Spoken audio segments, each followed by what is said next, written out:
वो बड़ी से बड़ी संख्या याद करो जिसे 261, 853 और 1221 से डिवाइड करने पर प्रत्येक स्थिति में जिससे यहाँ का जिससे 261, 853 और 1221 को विभाजित करने पर प्रत्येक स्थिति में 5 शेष बचे।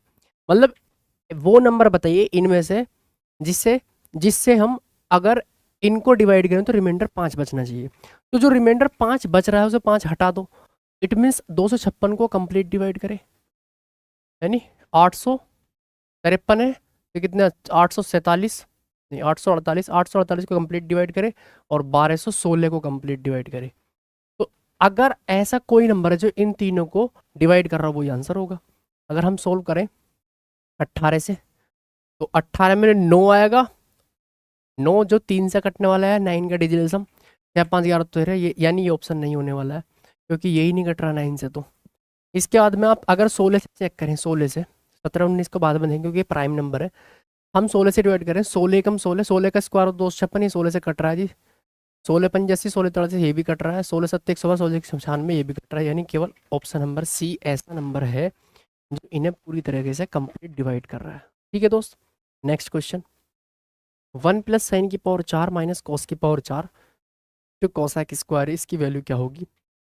वैल्यू पुट कर लो सिंपल, ए की वैल्यू 45 डिग्री पुट कर लीजिए आप, तो कितना आएगा 1 प्लस 45 की वैल्यू कितनी होती है 1/√2।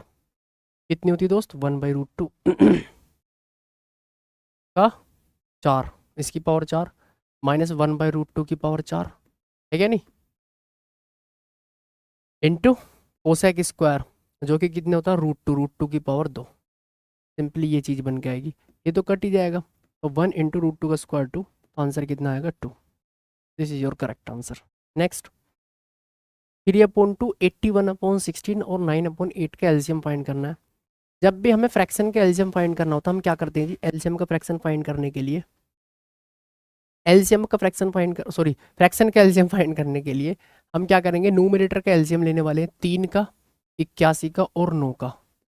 इनका हम क्या लेंगे एलसीएम लेंगे जी, और जो डेनोमिनेटर है उनका लेंगे एचसीएफ, 2 का 16 का 8 का। तो ये फाइनली क्या निकल के आएगा, एलसीएम निकल के आएगा जी। अगर मेरे को एलसीएम निकालना तो ऊपर वाले का एलसीएम, नीचे वाले को एचसीएफ। अगर मेरे को एचसीएफ निकालना तो ऊपर वाले का एचसीएफ, नीचे वाले का एलसीएम। जो निकालना है वो ऊपर वाले का निकालना, ठीक है, नीचे वाले का दूसरी चीज। 3 8 3 81 और 9 का एलसीएम 81 होगा जी, और एचसीएफ कितना होगा 2 का 16 का और 8 का 2 होगा, यानी इसका आंसर कितना हो जाएगा 81/2। बड़ा सिंपल साधारण सा सवाल था, कोई दिक्कत नहीं थी। ऐसे सवाल पेपर में आते हैं, आप देखो इस तरीके के सवाल पेपर में आते हैं। 30 मीटर ऊंचे ठोस लंबवृत्ताकार सिलेंडर के कुल सतह का क्षेत्रफल, सतह क्षेत्र को 25 प्रति वर्ग मीटर की दर से पेंट करने की कॉस्ट जो है 18,425 रुपये है। इस सिलेंडर का वॉल्यूम क्या है? ओके, देखो हमें हाइट दे रखी है सिलेंडर की 30 मीटर, और उसको ये सिलेंडर ये है जी, है नहीं, और इसे जो है पेंट करने के लिए चारों तरफ से पेंट किया गया है जी इसे, है नहीं। इस तरीके से पेंट करने की जो कॉस्ट है वो 18,425 रुपये है, और 25 रुपये प्रति वर्ग मीटर की दर से उसे पेंट किया गया है। तो मेरे भाई अगर मैं बात करूं इसका सीएस से निकालने की, तो 2πRH में कैसे निकालूंगा, वो निकालूंगा सर मैं 18,425 रुपये लगे हैं, 18,425 टोटल खर्चा आया है, और एक प्रति वर्ग मीटर में 25 रुपये का खर्चा आ रहा है, और कितने करवाना है मेरे को 2πRH, इतनी जगह में पेंट करना है। तो अगर मैं 25 से डिवाइड कर दूंगा दोस्त तो क्या निकल के आएगा, इसका सीएस से निकल के आ जाएगा, यानी 25 से डिवाइड कर दो इसे, ठीक है। तो यहाँ से मैं फाइंड क्या कर सकता हूँ, आर फाइंड कर सकता हूँ, और फाइनली फिर मैं क्या निकाल लूँगा जी, वॉल्यूम निकाल लूँगा क्योंकि मेरे पास हाइट है, कोई दिक्कत नहीं। वॉल्यूम का फॉर्मूला होता है πr²h, πr²h, ठीक है। तो मेरे को ये चीज़ फाइंड करनी है, बस सोल्व करना है। यहाँ से 2 गुणा पाई के लू 22/7, अच्छा πr²h फाइंड करना, 2π22/7 गुणा r, h कितना मेरे पास 30 इज इक्वल टू 18,425 डिवाइड 25, ये आएगा ना। आप बोलोगे जी सर यही आएगा जी, कोई दिक्कत नहीं। यहाँ से इसे केवल हमें थोड़ा सा सोल्व करना है। देखो देखो 5 4 9 और 1 10, 8 2 10, 11 से कटने वाला, 11 दूनी 22, 11 एकम 11, कितने बचेंगे दोस्त 7 बजेंगे, 11 छंग 66, कितने बजेंगे 8 बजेंगे, 11 सत्तर 77, 11 पंजे 55, 11 से कट गया कंप्लीट। उसके बाद में आप 25 से काट सकते हो, 25 छः 150, कितने बजेंगे 17, 25 सत्तर 175, 25 छः 150, 25 सत्तर 175, नहीं 67 आ गया। तो फाइनली मेरे पास कितना बन के आएगा, 4 into R into 30 is equal to 67, am I right? कोई दिक्कत नहीं है। तो यहाँ से आर की वैल्यू आप निकाल सकते हो 67 अपॉन 4 इंटू 30। ठीक है, आर की वैल्यू बड़ी अजीब सी निकल गई है, कोई दिक्कत नहीं है जी। 25 छः 150, 17 बचेंगे, 25 सत्तर 175, ठीक है कोई दिक्कत नहीं है। अब मेरे को वॉल्यूम फाइंड करना है, तो 22/7, आर कितना है जी, आर की वैल्यू पुट करेंगे 67 अपॉन 30 चौक 120, एक बार आर और करना है 67 अपॉन 120 और इंटू एच।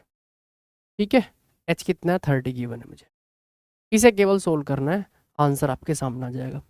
कोई दिक्कत नहीं किसी प्रकार की, किसी प्रकार की कोई समस्या नहीं किसी प्रकार की, इसे बस सोल्व करके हमारा वॉल्यूम फाइंड हो जाएगा। ठीक है, इसे सोल्व करना। नेक्स्ट, नीचे दी गई तालिका 4 अलग अलग दिनों में 4 दुकानदार ए बी सी ओ डी द्वारा बेचे गए उत्पादों की संख्या दर्शाती है। ठीक है, यदि सभी 4 दिनों को मिलाकर ए और बी द्वारा बेचे गए कुल उत्पादन उत्पाद क्रम से 3000 और 3500 है, तो बी द्वारा मंगलवार को बेचे गए उत्पाद ए गुरुवार को बेचे गए उत्पादों से कितने अधिक या कम है। ओके ठीक है जी, देखो पहली बात तो कह रहा है कि ए बी सी डी में जो है ना 3000, ए और बी में 3000 और 3500 प्रोडक्ट बिक रहे हैं। ए और बी में 3000 तो इसमें बिक रहे हैं जी, तो 1500 1500 8 2300, यानी यहाँ पे 700 बिक रहे होंगे जी, जब तो 3000 होंगे। बी में 3500 बिक रहे हैं जी, 1200 और 1000, 2200 और 8 3000, तो 500 यहाँ बिक रहे होंगे जी। कोई दिक्कत नहीं, यहाँ तक कोई समस्या नहीं। अब बोल रहा है कि बी द्वारा मंगलवार को, तो भाई साहब बी तो ये है और मंगलवार की बात ये है जी,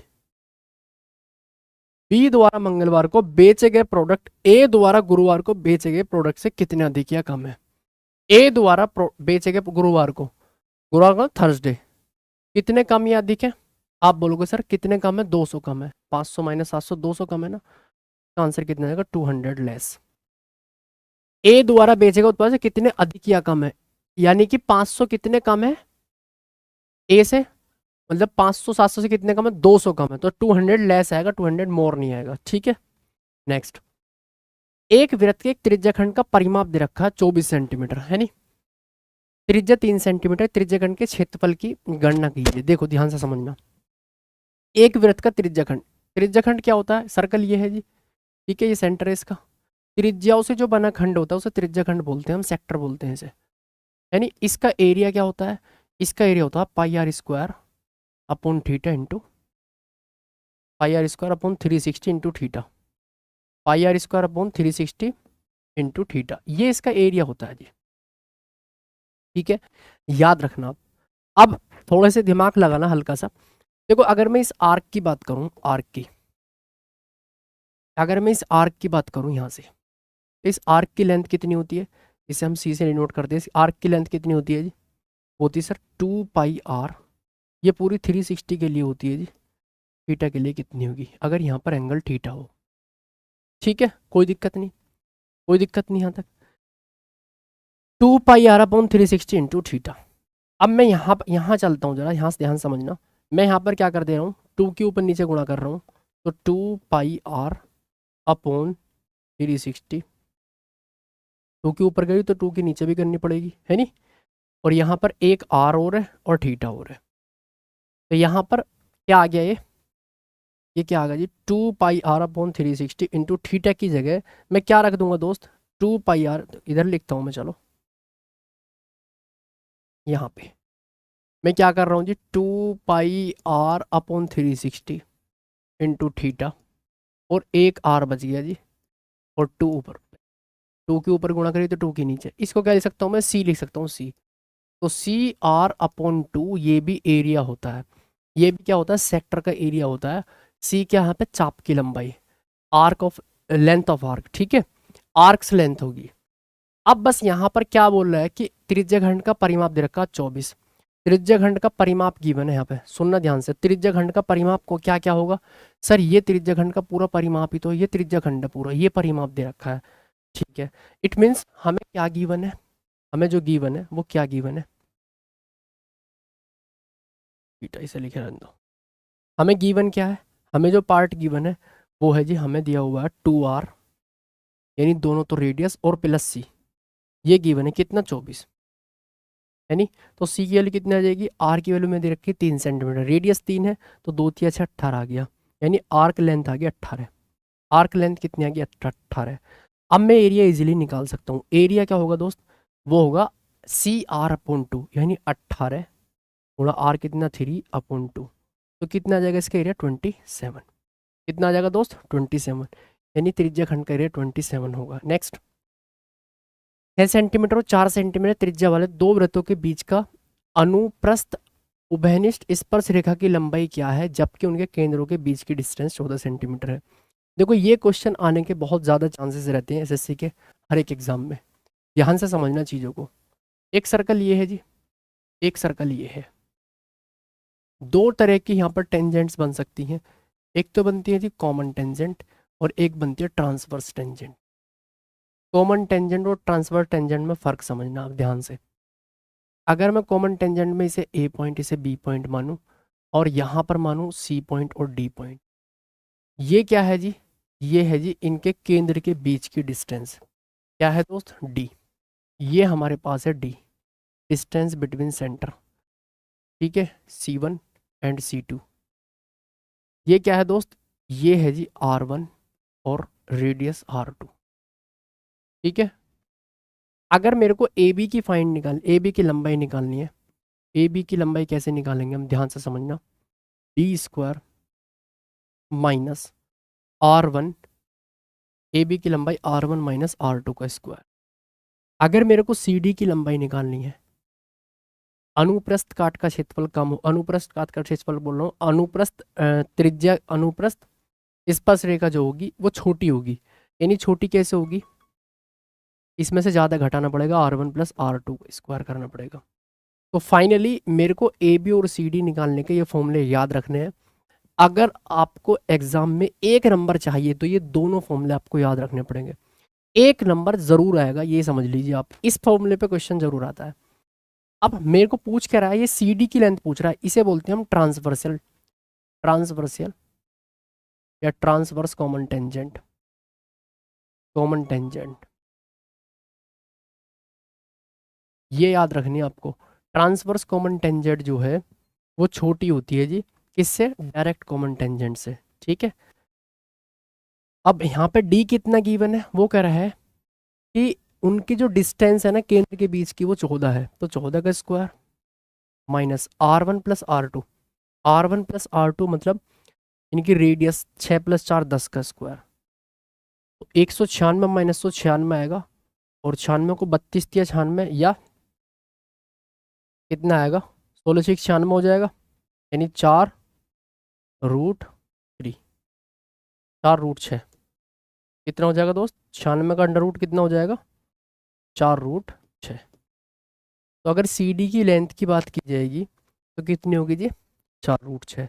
अच्छा अगर यहाँ पे AB की लेंथ की बात की जाएगी तो कितनी होगी AB की लेंथ, तो D² यानी 14 का स्क्वायर और माइनस में 6 माइनस 4 2 का स्क्वायर, तो वो इतनी होगी जी, ठीक है, कोई इशू नहीं। नेक्स्ट क्वेश्चन,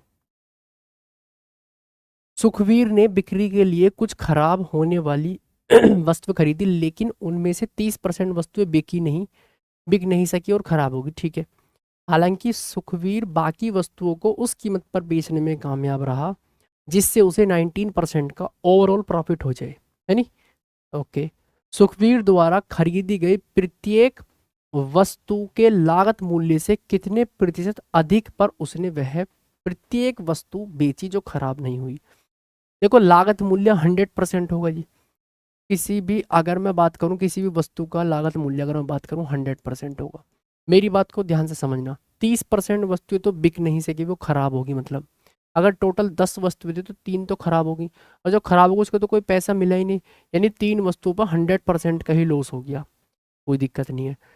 बाकी कितनी वस्तु बची, 7 वस्तु बची, 7 वस्तु को सुना उस हिसाब से बेच दिया कि ओवरऑल 19% का प्रॉफिट हो जाए, 19% का प्रॉफिट। तो वो ये कहना चाह रहा है कि जो बाकी की वस्तुएं हैं उसे सीपी से कितने परसेंट अधिक मूल्य पर बेचा। तो भाई साहब 300%, मैं यहाँ पर एवरेज वाला कंसेप्ट लगा दूंगा, +7x अपॉन 3 + 7 10 इक्वल टू 190, यानी कि 7x की वैल्यू कितना आ जाएगी 490, x कितना आएगा 70, कितना आ जाएगा तो 70, यानी x 70 आ गया ना। इसका मतलब 70% अधिक पर उनको बेचा, 70% अधिक पर उन बाकी वस्तुओं को उसने सेल किया है, तब फाइनली उसे 19% प्रॉफिट हुआ जाकर। ठीक है, कोई इशू नहीं किसी प्रकार का। नेक्स्ट क्वेश्चन, स्वास्तिक अपनी आय का 20% बचाता है जबकि शेष राशि, अच्छा 20% सेव कर रहा है, शेष राशि भोजन, किराया और शिक्षा और खरीदारी पर खर्च करता है। आय का 15% भोजन पर खर्च होता है जबकि 12,800 रुपये किराए पर, ओके, 32,000 रुपये शिक्षा पर और 7,200 रुपये खरीदारी पर खर्च करता है।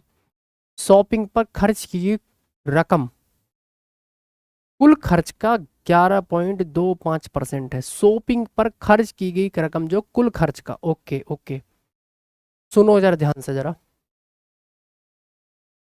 शॉपिंग पर खर्च की गई जो रकम है कुल खर्च का 11.25% है। ओके, देखिए जरा ध्यान से समझना, कुल खर्च कितना हो रहा है, देखो 20% तो वो सेव कर रहा है नहीं, तो कुल खर्च कितना हो रहा है, 80% खर्च हो रहा है। सेव कितना कर रहा है भाई, सेव कर रहा हो 20%, है नहीं, तो खर्च कितना हो रहा होगा, एक्सपेंड कितना हो रहा होगा, वो 80% एक्सपेंड कर रहा होगा, 80% खर्चा कर रहा होगा, कोई दिक्कत नहीं। अब इसमें फाइनली हमसे पूछ रहा है भोजन पर कितना पैसा खर्च किया उसने। अब वो कह रहा है कि शॉपिंग पर कुल खीगी, शॉपिंग पर कितने रुपए खर्च करे उसने, पहले ये नोट कीजिए आप जरा एक बार। 7,200 रुपये खरीदारी पर खर्च कर रहा है, मतलब शॉपिंग पर 7,200 रुपये खर्च कर रहा है। तो कह रहा है कि 7,200 रुपये ऑन शॉपिंग, ठीक है, 7,200 रुपये शॉपिंग पे खर्च कर रहा है जी, 7,200 रुपये, कोई दिक्कत नहीं है। और जो कि कुल खर्च का 11.25% है, कुल खर्च का 11.25%, कुल खर्च कितना 80%, यानी 80% का भी 11.25%, 11.25% के लिए डिवाइड शो कर दिया मैंने, कोई दिक्कत नहीं। यानी 80% का मेरे को निकालना, तो 20 चौक 80, 20 पंजे 100, और मेरे को फाइंड जो करना है भोजन पर कितना पैसा खर्च कर रहा है वो। तो भोजन पर कितना पैसा करता है, 15%, आय का 15%, यानी कि 15% की वैल्यू मेरे को फाइंड करनी। इसे सोल्व कर लेंगे बस हम, 5 से ही काट लेंगे, 7,200 डिवाइड 4 और गुणा 5 दूनी 10, 5 दूनी 10 और 5 पंजे 25 और गुणा 15, है क्या नहीं। 2.25 की मल्टीप्लाई 4 में करेंगे 9 आ जाएगा, 9 से 8 बार कट जाएगा और 15 अट्ठे 120, जो कि होगा 12,000 रुपये। कितना हो जाएगा, 12,000 रुपीज़। कोई दिक्कत नहीं होनी चाहिए यहाँ पे, यहाँ बहुत ध्यान से चीज़ों को समझ के चलना है आपको। दरअसल यहाँ पर जो है बहुत सारे बच्चे गलती ये करेंगे, मैं आपको बता देता हूँ अभी। यहाँ पर जो रखेंगे वो 80% नहीं लिखेंगे, खाली 11.25 रख देंगे इंटू 15, लेकिन वो कह रहा है कि खर्च का 11.25% जो है वो शॉपिंग करता है, खर्च का 11.25%, यानी खर्च कितना हो रहा है 80%, उसका 11.25% शॉपिंग कर रहा है। मतलब फाइनली 80% का 11.25% निकाल लिया, वो इतने के बराबर है, 15% कितने के बराबर, ये क्या निकल कर आएगा, ये हमारा भोजन पर खर्च निकल कर आएगा, जो कि 12,000 रुपये। ठीक है, कोई इशू नहीं किसी प्रकार का। नेक्स्ट क्वेश्चन पे चलते हैं। क्वेश्चन है कि cot थीटा इक्वल टू 4/3 और 5p cos square theta sine theta की वैल्यू cot स्क्वायर थीटा के बराबर है, तो p की वैल्यू कितनी होने वाली है। देखो cot theta is equal to मेरे को कितना गिवन है 4/3, है नी, कितना गिवन है 4/3, तो 5p cos स्क्वायर थीटा, चलो मैं इसे कंप्लीट नहीं लिख रहा हूँ, यहीं पे मैं डायरेक्ट करता हूँ, ध्यान से समझना चीज़ों को जरा। cot थीटा इक्वल टू 4/3 है, cot थीटा, अगर मैं ट्राइंगल की बात कर लेता हूँ यहाँ पे, चलो ये थीटा है, ये होता है आधार बटे लंब, आधार बटे लंब, आधार अगर ये है लंब ये है, तो ये 5 हो जाएगा कर्ण। अब मेरे को सारी वैल्यू गिवन है, मैं वहाँ पर वैल्यू पुट करके पी की वैल्यू निकाल सकता हूँ। देखिए जरा, 5p कोज स्क्वायर थीटा आधार बटे कर्ण, आधार कितना 4, 4/5 का स्क्वायर 16/25, कोई इशू नहीं किसी प्रकार का। इंटू साइन थीटा और रखना है जी, into sine theta, sine theta लंब बटे कर्ण यानी 3/5 equal to cot square theta, cot square theta कितना होगा आधार बटे लंब, आधार कितना है जी 4, 4/3 यानी 16/9, कोई इशू नहीं किसी प्रकार का। इसे केवल सोल्व करना और पी की वैल्यू निकल जाएगी आपसे। देखो 5 से तो 5 कट ही गया जी, और कुछ नहीं कट रहा किसी भी प्रकार का, 16 से 16 कट गया जी। तो फाइनली मेरे पास कितना आएगा पी की वैल्यू 25/27, कितनी आ गई जी पी की वैल्यू 25/27, जो कि ऑप्शन नंबर सी सही। ठीक है, कोई इशू नहीं। नेक्स्ट, एक गांव के चुनाव में शाहरुख को कुल वैध वोट में से 80% वोट मिले, 10% वोट अवैध थे। यदि कुल मतों की संख्या 4500 थी तो दूसरे उम्मीदवार को प्राप्त वैध मतों की संख्या ज्ञात कीजिए। देखो टोटल मत की संख्या कितनी 4500। अच्छा, इसमें कह रहा है कि 10% वोट तो अवैध हो गई जी, तो 4500 का टोटल थे तो 10% अवैध हो गए, इसका मतलब टोटल 4500 थे 10% अवैध हो गए, 90% वैध हुए यानी 9/10 इतने वैध हुए। शाहरुख को 80% वोट मिले, शाहरुख को जब 80% वोट मिले वैध का, तो दूसरे को कितने वोट मिले होंगे 20% मिले होंगे, सिंपल। यानी कि इंटू सेकेंड को 1/5, इसे सोल्व कर लेंगे, 0 से 0 कट गया, 5 नम 45 9 नम 81, यानी सेकंड कैंडिडेट को 810 वोट मिले होंगे। ऐसे भी सवाल पेपर में आते हैं इजी इजी से, यानी सब टाइप के क्वेश्चन आते हैं। नेक्स्ट, 10% और 7% के लाभ पर किसी वस्तु के विक्रय मूल्य के बीच का डिफरेंस दे रखा है 6 रुपये, तो वस्तु का लागत मूल्य क्या है।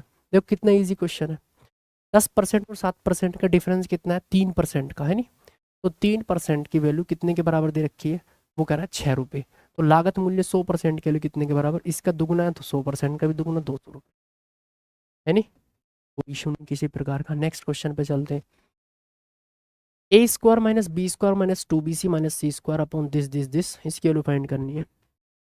आप एक चीज चेक कर पा रहे हो कि यहाँ 2bc है, यहाँ 2ab है, तो 2bc 2ab जो करके आता है वहाँ फॉर्मूला बनना होगा होल स्क्वायर, यानी ए स्क्वायर माइनस, अगर मैं माइनस इसमें से कॉमन ले लूंगा ये बन जाएगा बी प्लस सी का होल स्क्वायर। सिमिलर नीचे कितना बनना है ए प्लस बी का होल स्क्वायर और माइनस में सी स्क्वायर। इसे बस सोल्व करो हल्का सा, A square minus B square apply करो, A plus B plus C ऊपर आ गया जी, and A minus B minus C आ गया जी, अपॉन यहाँ पे कितना आएगा A plus B plus C और A plus B minus C यहाँ पर आ गया, इससे कट जाएगा, आंसर कितना बच जाएगा A minus B minus C upon A plus B minus C, option number D. 14 question 6.9 minus 8.6 minus 6.5 ये गिवन है हमें। सबसे पहले हम बार सोल्व करते हैं, बार ब्रैकेट, ये बार ब्रैकेट है, 4.3 में से पहले 2 सब्ट्रैक्ट करेंगे तो कितना आएगा 2.3, तो ये बन जाएगा जी 2.3 माइनस में 5.4, अंदर से सोल्व करते होंगे फिर बाहर को चलते हुए चले जाएंगे। 5.4 में से 2.3 सब्ट्रैक्ट करना है, कितना आएगा 4 में से 3 गया 1 और 5 में से 2 गया 3, यानी 3.11 का गया इसकी वैल्यू। इसे सब्ट्रैक्ट करना है 6.5 में से, यही तो चीज़ है, करो 5 में से 1 गया 4, 6 में से 3 गया 3, 3.41 का आ गया इसकी वैल्यू। ठीक है, कोई इशू नहीं। फिर इसको सब्ट्रैक्ट करना है 8.6 से, करो सब्ट्रैक्ट, 6 में से 4 गया 2 और 8 में से 3 गया 5। अब 5.2 को सब्ट्रैक्ट करना है कितने 7.9 से, इसे सोल्व करना है बस, कितना आएगा 9 में से 2 गया 7, 6 में से 5 गया 1, तो 1.7 आ गया, जो कि ऑप्शन नंबर डी होगा। इस तरीके से हम क्वेश्चन को निपटाएंगे। सबसे पहले हम बार ब्रैकेट सोल्व करेंगे और फिर अंदर से खोलते हुए चले जाएंगे और फाइनली लास्ट में, बिल्कुल लास्ट में आकर आंसर आ जाएगा। नेक्स्ट, कोस ए की वैल्यू 15/17 गिवन है, तो कॉट 90 माइनस ए की वैल्यू कितनी होने वाली है। देखो कोट 90 माइनस थीटा क्या होता है, वो होता है tan theta, it means tan ए।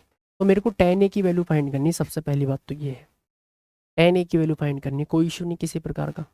कोस ए कितना होता है आधार बटे कर्ण, इट मीन्स अगर ये ए है तो ये 15 है, ये 17 है, तो भाई ये 8 होगा, बिल्कुल होगा सर। टेन ए कितना होता है लंब बटे आधार, इट मीन्स लंब कितना 8, 8/15, तो इसका आंसर कितना हो जाएगा 8/15। बताइए कैसे कैसे सवाल सीपीओ में आए हुए हैं, आप आइडिया लगा सकते हो। अब तक मैंने 15 सवाल करवाए हैं और 15 सवाल में से केवल 2 या 3 सवाल ऐसे थे जो थोड़े से ट्विस्टेड थे, और वो भी हल्का सा टाइम ज़्यादा ले रहे थे, वरना सारे सवाल ही 10-10, 15-15 सेकेंड के। नेक्स्ट क्वेश्चन, ये भी देखो एक और इजी क्वेश्चन है। ए एक काम को 8 दिनों में पूरा कर सकता है जबकि बी इसे 7 दिन में पूरा कर सकता है। यदि वे ए से प्रारंभ करके बारी बारी से काम करते हैं तो काम कितने दिन में कंप्लीट हो जाएगा। देखो ए जो है 8 दिन में कंप्लीट करता है एक काम को, और बी इसे 7 दिन में करता है, कोई इशू नहीं है, बी इसे 7 दिन में करता है। यदि वे ए से प्रारंभ करके बारी बारी से कार्य करते हैं, कर दोगे सर, एडिट कर। यदि वे ए से प्रारंभ करके बारी बारी से काम करते हैं तो काम कितने दिन में पूरा हो जाएगा। ठीक है, ए से स्टार्ट करके देखो एलसीएम की बात करेंगे तो 8 और 7 का एलसीएम 56 होने वाला है नहीं, टोटल वर्क 56, 8 से 56, 7 8 56। अब ए से स्टार्ट करके बारी बारी से एक एक दिन काम कर रहे हैं वो लोग, तो काम कितने दिन में कंप्लीट होगा। यानी ए ने पहले दिन काम किया, कितना काम कर दिया, आप बोलोगे sir 7 unit. Second day B ने काम किया, कितना काम कर देगा, 8 यूनिट। इट मीन्स 2 डेज में कितना काम हुआ जी, वो हुआ 15 यूनिट। मेरे को करना है 56 यूनिट, तो 15 तिया 45, 3 की मल्टीप्लाई, यानी 2 तिया 6 दिन में कितना काम होगा, 15 तिया 45। नंबर किसका आएगा जी, नंबर आएगा ए का। इसका नंबर आएगा ए का, जो कि 7 काम करता है जी एक दिन में। यानी 7 दिन में हो गए जी 45 + 7 52 काम। हमें काम 4 और करवाने हैं, 4 और करवाने, बी करता है 8 काम, यानी आधा दिन यहाँ लेगा। तो कुल मिलाकर 7.5 दिन लगेंगे जी हमें। कितना काम करना है, 56 का, जो कि ऑप्शन नंबर डी होगा। इतना ईजी है। बारी बारी से काम करने वाला क्वेश्चन बहुत इंपॉर्टेंट होता है और एग्जाम में बहुत बार ये एग्जाम में पूछा जाता है। बिल्कुल पूरे पूरे चांसेस हैं इस टाइप के क्वेश्चन आने के भी। हो सकता है उसमें 3 वेरिएबल हो, जैसे ए बी और सी हो। ए डेली काम करता है, बी और सी हर दूसरे दिन या हर तीसरे दिन काम करने आ जाते हैं। इस टाइप के क्वेश्चन मैंने पिछले वाली आपको जो वीडियो दी है उसमें करवाया है, जो मैं बोल रहा हूँ उसी बिल्कुल ऐसा ही क्वेश्चन है। तो एक क्वेश्चन ये हो गया, एक वो हो गया। इसलिए सारी वीडियो अगर आप देखोगे ना, एक दूसरे से लिंक मिलेंगे सारे क्वेश्चन। इस बात का ध्यान रखना, अगर कोई बच्चा सारी वीडियो देखेगा ना, उससे डायरेक्टली एग्जाम में फ़ायदा होने वाला है। और जो मैं अप्रोचेस बता रहा हूँ उसी अप्रोचेस से वो काम करके आएगा। ठीक है, नेक्स्ट क्वेश्चन। A/L+M/B = 1 गिवन है, B/M+N/C = 1 गिवन है। ओके, ये दोनों चीज़ मेरे को गिवन है। ये दो इक्वेशन है, फर्स्ट इक्वेशन ये है जी और सेकंड इक्वेशन ये है। तो मुझे बताना है L/A + C/N की वैल्यू क्या होगी। ठीक है जी, देखो मेरे को ये चीज़ बतानी है। एक चीज़ ध्यान से समझना ज़रा, M/B और यहाँ पर यहाँ जो है B/M है, इसका उल्टा है ये, जस्ट इसका उल्टा है ना, है नहीं। बिल्कुल सर। देखो यहाँ पर मैं इसे सपोज करो मैं M को 1 ले लूँ, थोड़ा ध्यान समझना। M को 1 ले लूँ, यहाँ पर हल्का सा ट्विस्ट है गेम में, और B को मैं 2 ले लूँ, तो यहाँ पर 2/1 हो जाएगा। कितना हो जाएगा, 2/1 हो जाएगा। हो जाएगा नहीं हो जाएगा, बिल्कुल। अगर मैं यहाँ पे इसे 1 लूंगा, इसे 2 लूंगा, तो यहाँ 1/2 हो जाएगा। कहने का मतलब ये एक दूसरे को उल्टे हैं। सपोज करो मैंने M को 1 ले लिया, B को 2 ले लिया, कोई दिक्कत नहीं है। तो मेरे को A को भी 1 लेना पड़ेगा और L को भी मेरे को क्या लेना पड़ेगा, 2 लेना पड़ेगा, है क्या नहीं। कोई दिक्कत नहीं, कोई दिक्कत नहीं किसी प्रकार की। मैं बताना चाह रहा हूँ, अगर मैं इसको 2 लेता हूँ जी, 2, इसको मैंने 1 ले लिया जी, तो 2/1 2 आ गया। तो मेरे को A/L को क्या लेना पड़ेगा, वो लेना पड़ेगा कितना, -1। कितना लेना पड़ेगा, -1।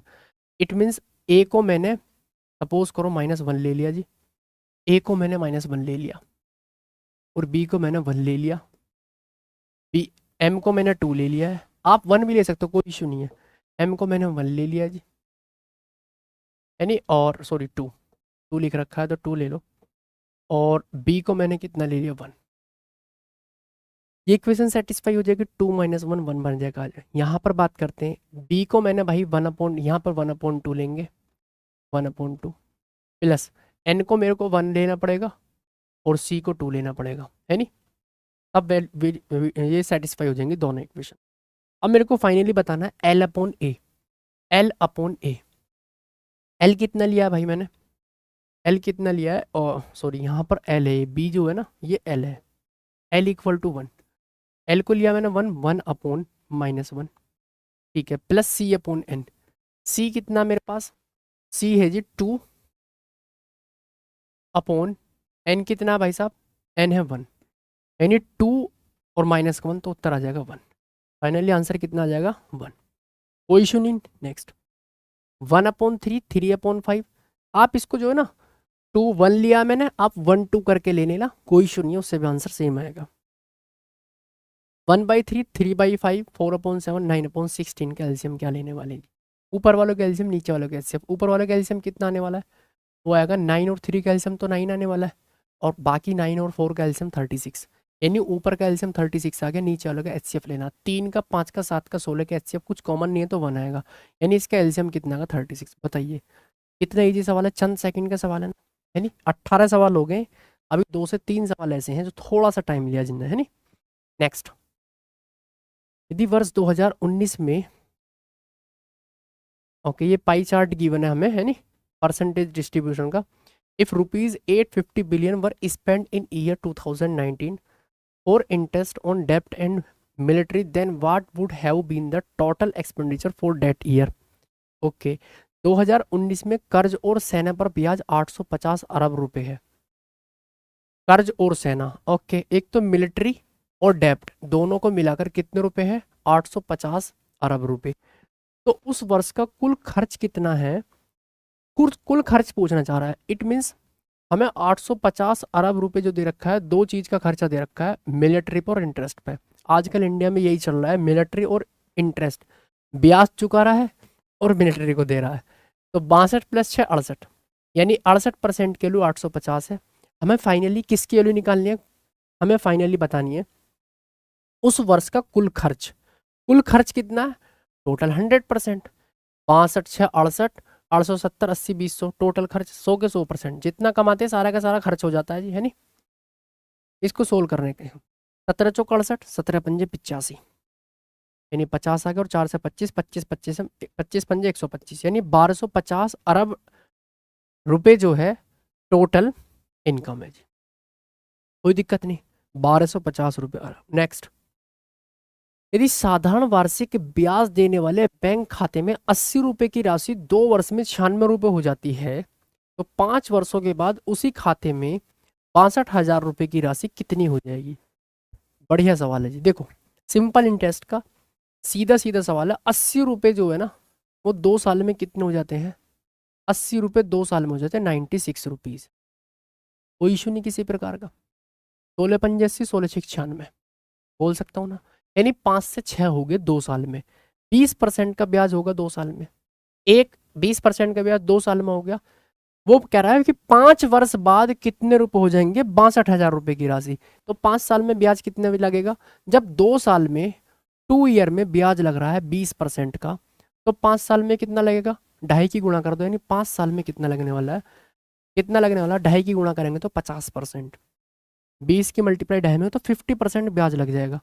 तो 62,000 रुपये की राशि अगर मैं जमा कर दूंगा तो 5 साल बाद कितनी हो जाएगी, 1.5 गुना हो जाएगी, क्योंकि 50% ब्याज लग जाएगा उस पर। तो मेरे भाई 62,000 रुपये तो भाई उसने जमा किए, इसमें मेरे को इसका आधा और जोड़ देना है। 150% निकालने का मतलब होता है 150% मतलब 1.5 गुना, यानी एक में आधा और जोड़ना है।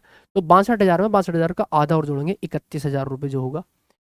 तो फाइनली 62,000 रुपये कितने बन के निकलेंगे, वो 6 3 9 2 1 3, 93,000 रुपये बन के निकल जाएंगे जी। कितने हज़ार रुपये, 93,000 रुपये, जो कि ए ऑप्शन करेक्ट है। इसी प्रकार की कोई इशू नहीं। नेक्स्ट क्वेश्चन पे चलते हैं जी। किसी चुनाव में उम्मीदवार के पक्ष में डाले गए वैध वोटों की संख्या क्या है। यदि उम्मीदवार को कुल वैध वोटों में से 75% वोट मिले हों, ठीक है, और कुल वोटों में से 5% अवैध घोषित कर दिए गए हों, यह देखते हुए कि कुल मतदाताओं की संख्या 1,46,000 रुपये है। 1,46,000 रुपये कह रहा हूँ, 1,46,000 संख्या है जी टोटल। ठीक है जी, सुनो गौर से जरा। देखो 1,46,000 टोटल वोट इतनी है जी, 1,46,000। इसमें 5% इनवैलिड है, तो 95% तो वैलिड होने वाले हैं, मानते हो कि नहीं। 95% कर लो, 19/20 होता है। ये वैलिड की बात आ गई। ये कितने वोट क्या है जी, वैलिड, ये वैलिड वोट है। तो वैलिड वोट से तो जीत हार होती है, हाँ जी। अब वो कह रहा है कि यदि एक को 75% वोट मिले हो वैलिड का, तो दूसरे को कितने मिले होंगे, 25% मिलेंगे। ऑब्वियसली टोटल 100% वोट होते हैं, 75% एक कैंडिडेट को मिल गए तो दूसरे को 25% मिलेंगे। It means 1/4। कितने मिलेंगे दूसरे कैंडिडेट को? 1/4। इसमें यही पूछना चाह रहा है किसी चुनाव में उम्मीदवार के पक्ष में डाले गए वैध वोटों की संख्या क्या है? What the number of valid vote cast in favour of candidate in an election if the candidate receive 75% of the vote. Okay okay okay, ये वैलिड का 75% जिसे वोट मिले वो पूछना चाह रहा है, यानी इसका 3/4।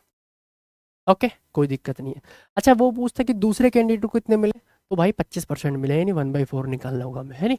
अब हमें 75% निकालना है। 0 से 0 कटेगी, कोई इशू नहीं। और 2 से 2 चौक 8, 8 से काटेंगे, 8 एकम 8, 6 बचेंगे। 8 से 56, 8 अट्ठे 64, 2 बचेंगे, 8 दूनी 16, 8 पंजे 40, गुणा 19 के 57। अब क्या करना है आपको? क्या करना है? मल्टीप्लाई करनी है बस इसकी। 7 पंजे 35, केवल यूनिट डिजिट 5 एक ही ऑप्शन में है जो कि ये है। इसे क्रॉस चेक कर सकते हैं बाय डिजिटल सम, है नहीं। 1 8 9 2 11 5 1 8 9 9 2 11 5 16, 7 आ गया, 7 5 12, 3 आ गया, 7 21, यानी फाइनली डिजिटल सम कितना आ गया? 3। इसका डिजिटल सम चेक करो, 1 8 9 8 17 5 22, जो 4 होता है, यानी ये ऑप्शन होने वाला नहीं है। चेक करते हैं, 1 4 5 2 7 5 12, यानी 3, ये डिजिटल सम मैच कर रहा है, यानी ये ऑप्शन हो जाएगा। 1 2 3 5 8, ये होने वाला नहीं है।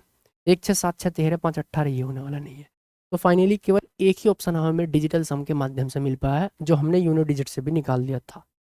नेक्स्ट क्वेश्चन,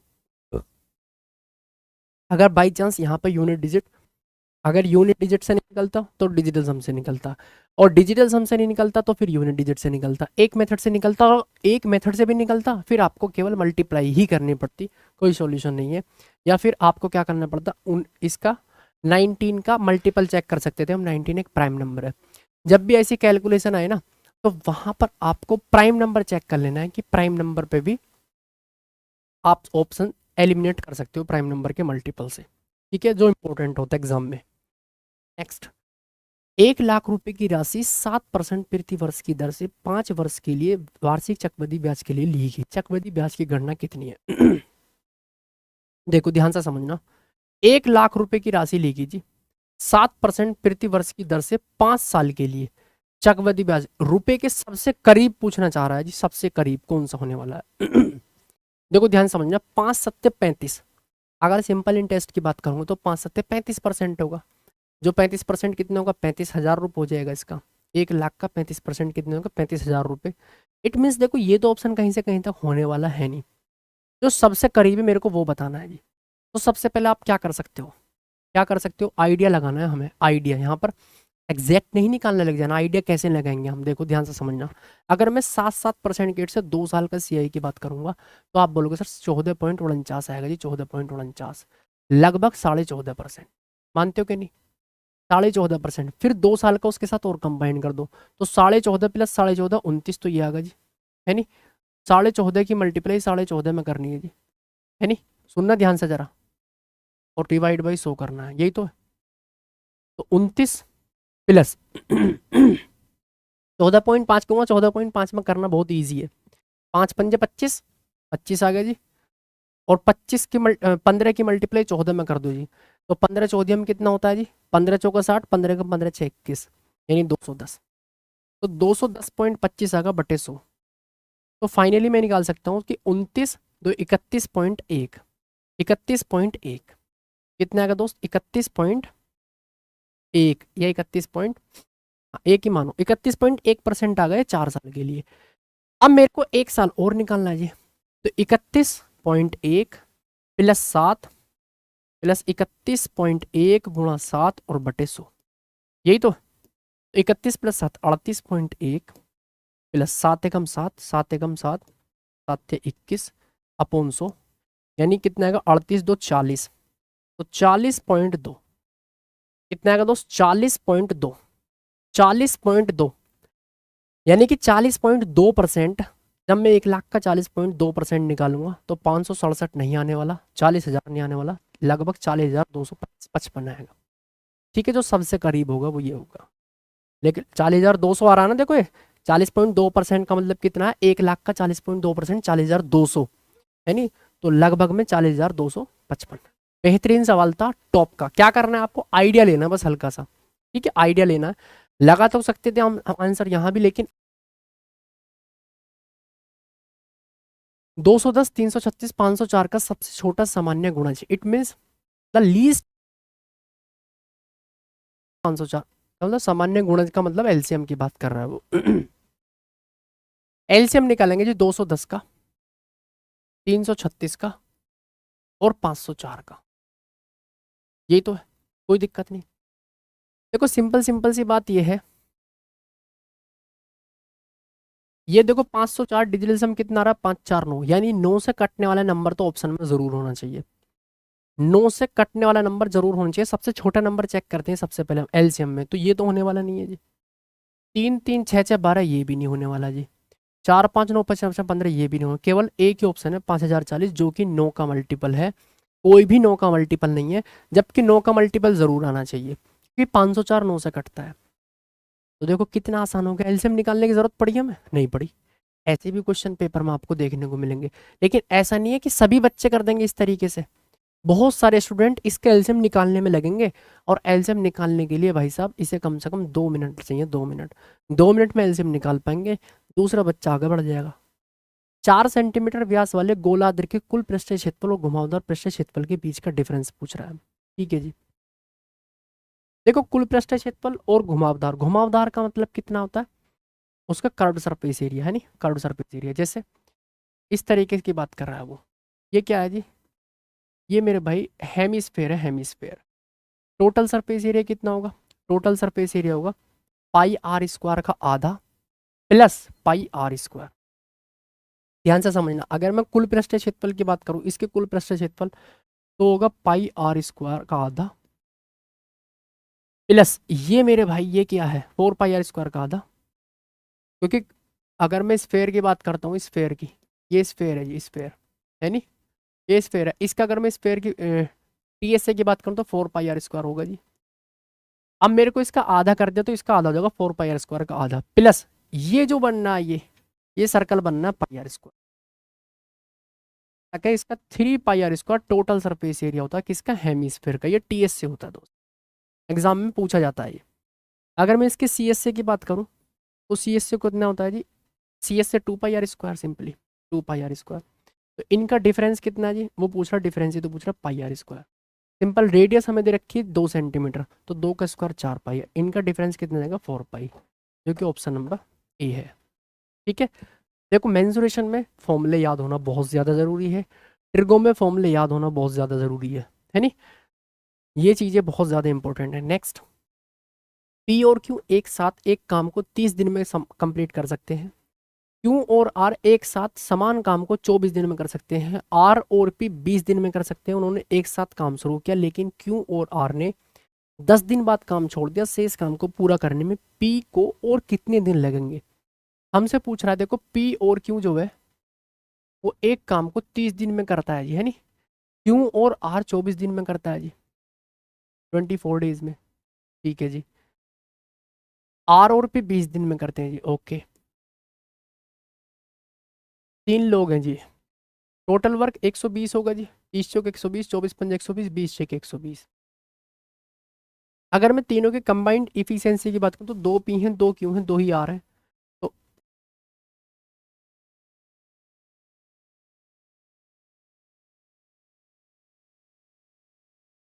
देखो, अगर एक पी 2 पी हैं, एक क्यू 2 क्यू 2 ही आर हैं, तो 2 पी 2 क्यू 2 आर की इफिशियंसी कितनी आ जाएगी, 4 5 9 6 15। तो एक पी एक क्यू और एक आर की एफिशिएंसी कितनी आ जाएगी, 15 का आधा 7.5 या 15/2। ठीक है दोस्त। अब हमसे क्या कह रहा है कि उन्होंने एक साथ काम करने स्टार्ट किया, लेकिन क्यू और आर ने 10 दिन बाद काम छोड़ दिया। तो पी क्यू और आर ने 10 दिन बाद काम छोड़ दिया। 10 दिन तक तो काम किया उन्होंने, कितना काम कर लिया, एक दिन में 15/2 काम करते हैं वो, 10 दिन में 2 पंजे 10 75 काम कर लिया। तो रिमेन काम को कौन करेगा, जब क्यू और आर छोड़ के चले गए, तो रिमेन काम को कौन करेगा, पी करेगा दोस्त। कौन करेगा, पी करेगा। रिमेन काम को पी करेगा जी। और पी कितने दिन में करेगा, 120 माइनस 75, 25 20 45। 45 काम को पी कितने के हिसाब से करेगा जी।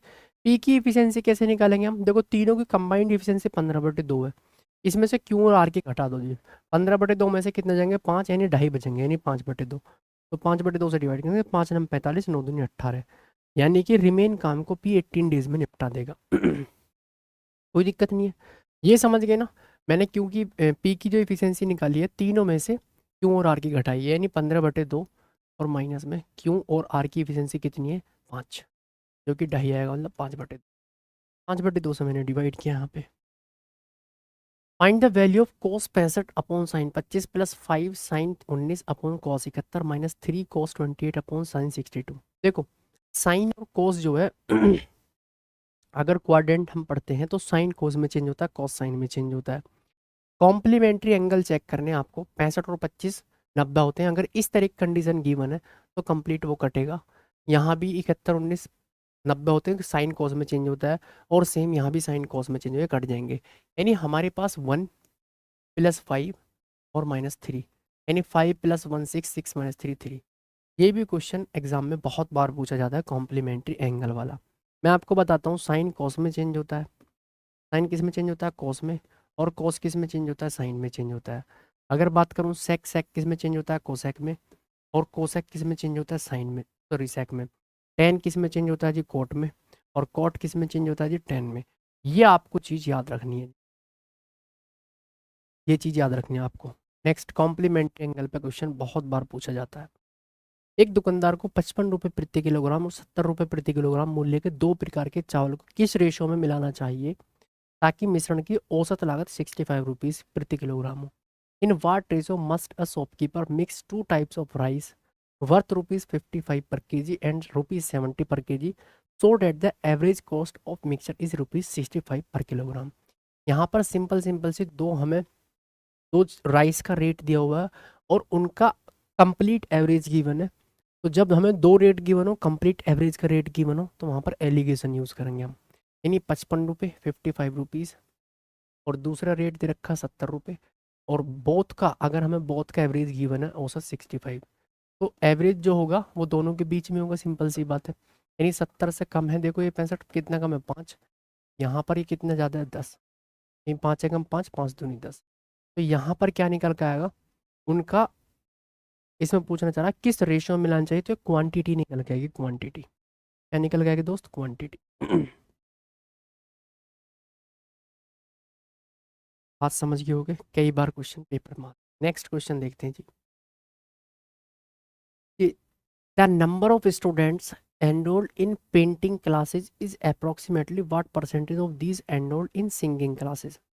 चित्रकला कक्षाओं में नामांकित छात्रों की संख्या, चित्रकला कक्षा में नामांकित छात्रों की संख्या गायन कक्षाओं में नामांकित छात्रों की संख्या का लगभग कितने प्रतिशत है। देखो गायन, गायन का मतलब कितना है, क्या है जी सिंगिंग 18%, यानी, और आर्ट कितना है जी आर्ट, आर्ट पेंटिंग 15। तो 15 18 का कितने परसेंट है, सिंपल ये पूछ रहा है जी वो, और कुछ नहीं पूछ रहा, यही तो पूछ रहा है।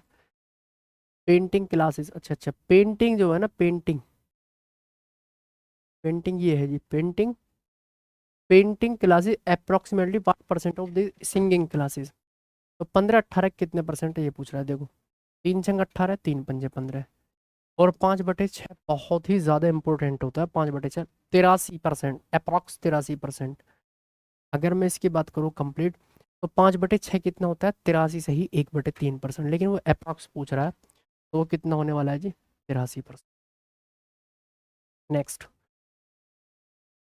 इसमें कह रहा है कि in Chennai the number of student in MBA is nearly what percentage of student in MA।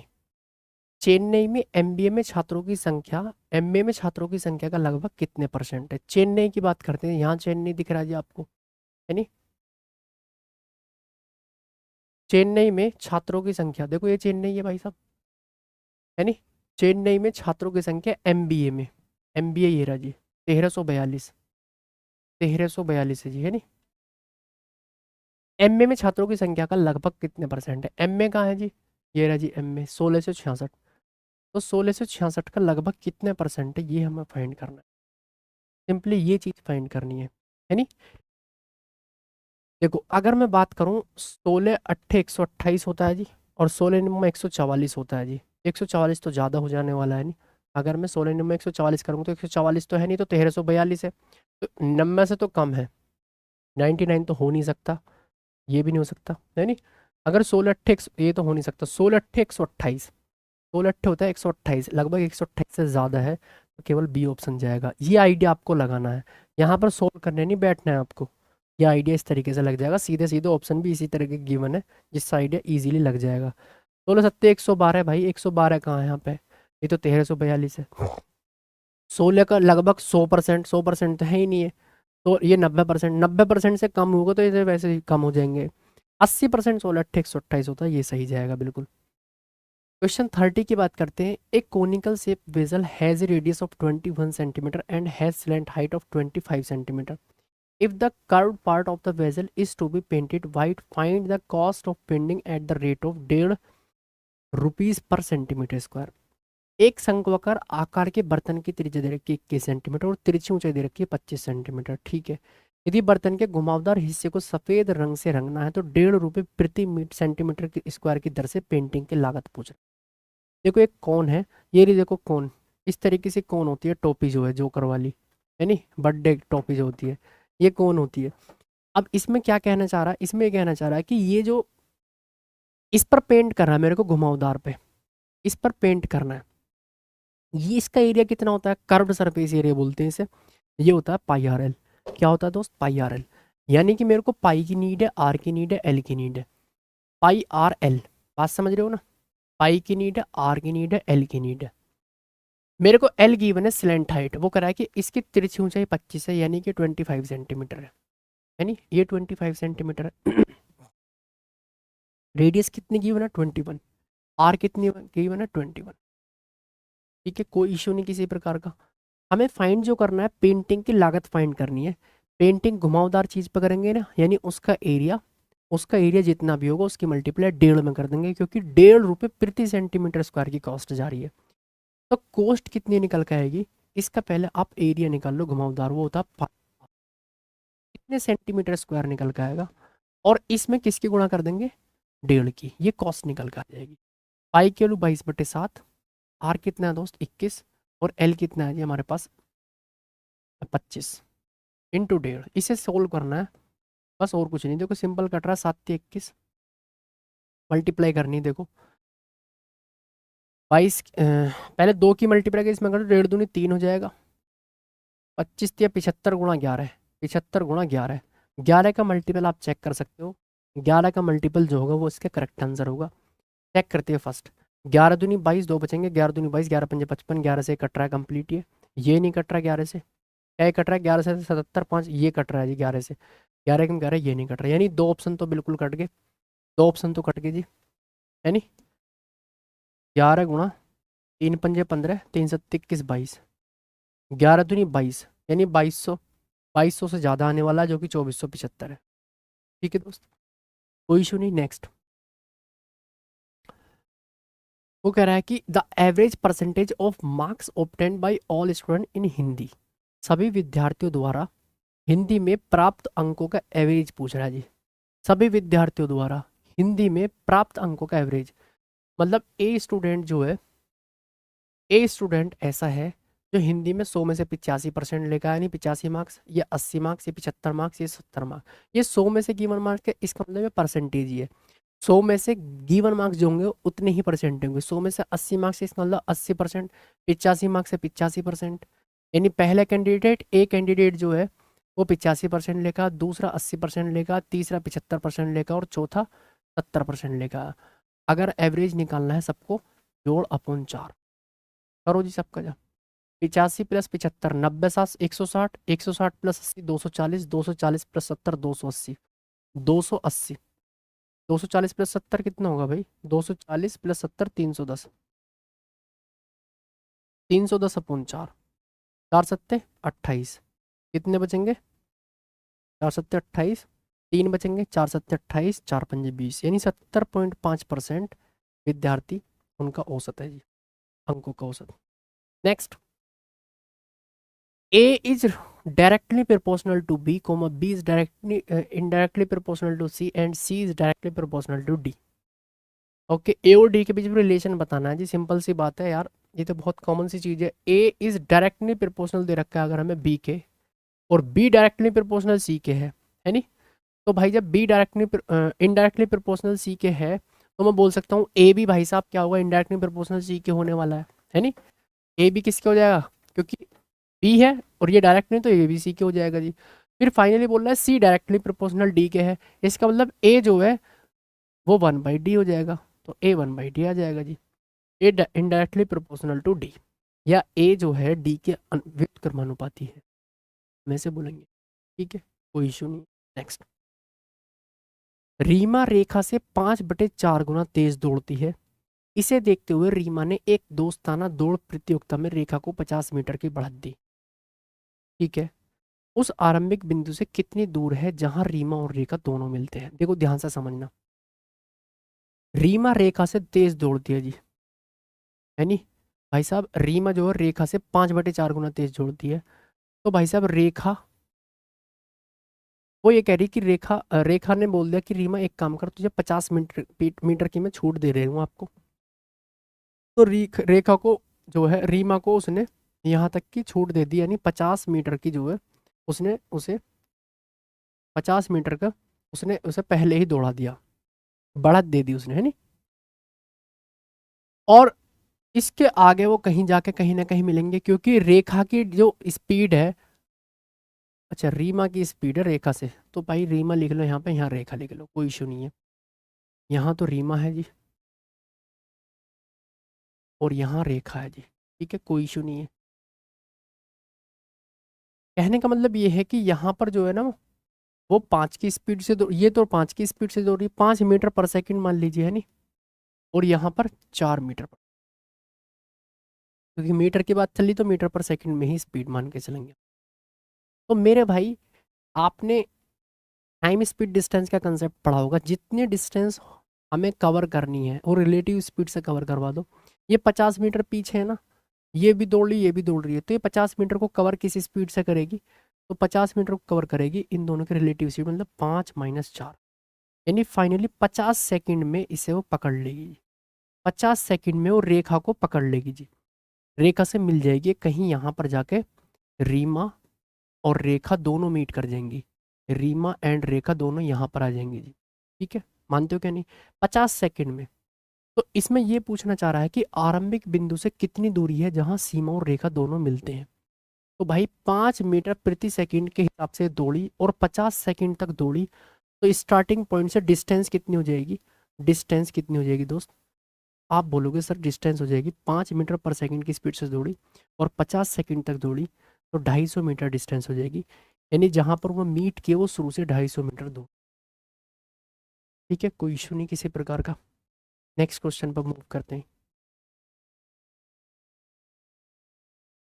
इसमें कह रहा है कि दिए गए पाई चार्ट का अध्ययन करो, निम्नलिखित प्रश्न को उत्तर दे। पाई चार्ट के कस्बे में एक फ्लैट के निर्माण के लिए विभिन्न मदों पर 3 करोड़, 2 2 4 3 7, 3 करोड़ रुपए का कुल व्यय दर्शाता है। ओके, श्रम व्यय एवं इमरती इमारती लकड़ी पर कुल व्यय का परसेंटेज कितना है। श्रम और इमारती लकड़ी पर, लेबर,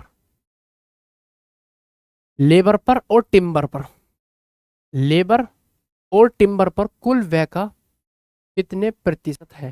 तो लेबर 65%, 65 डिग्री, और ये 55 डिग्री, 65 प्लस 55 कितना हो जाएगा, 70, 5, 120। तो भाई साहब 120 जो है, 120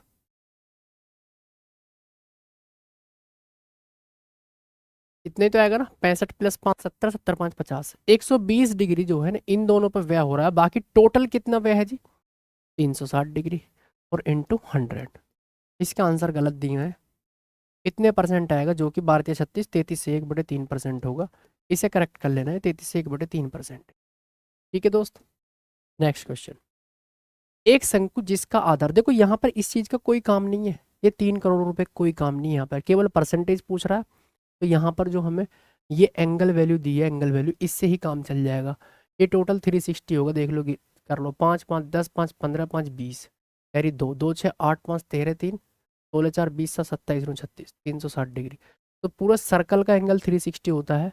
वो एंगल, उस 360 में से लेबर और स्टील का कितना हिस्सा है, वो ये पूछना चाह रहा है बस। तो हमें हिस्सा निकालने की जरूरत नहीं है, केवल जो हमें डिग्री में हिस्सा गिवन है उससे परसेंटेज फाइंड हो जाएगी। कोई इशू नहीं। नेक्स्ट क्वेश्चन पे चलते हैं जी। एक शंकु जिसका आधार त्रिज्या 7 सेंटीमीटर और तिरछी ऊंचाई 10 सेंटीमीटर है का घुमावदार सतह क्षेत्रफल बिल्कुल सेम। सतह क्षेत्रफल का मतलब घुमावदार सतह क्षेत्रफल, शंकु मैंने अभी दिखाया आपको। इसका क्षेत्रफल बताना है केवल मेरे को, इसका इसका चारों तरफ का क्षेत्रफल, यानी पाई आर एल के हिसाब से। तो 22/7, आर कितना हमारे पास 7, एल कितना है 10, 7 से 7 घट गया 220।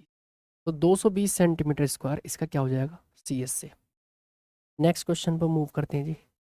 14 सेंटीमीटर आधार व्यास वाले एक लंबवृत्तीय शंकु का आयतन दे रखा है 196 पाई सेंटीमीटर क्यूब।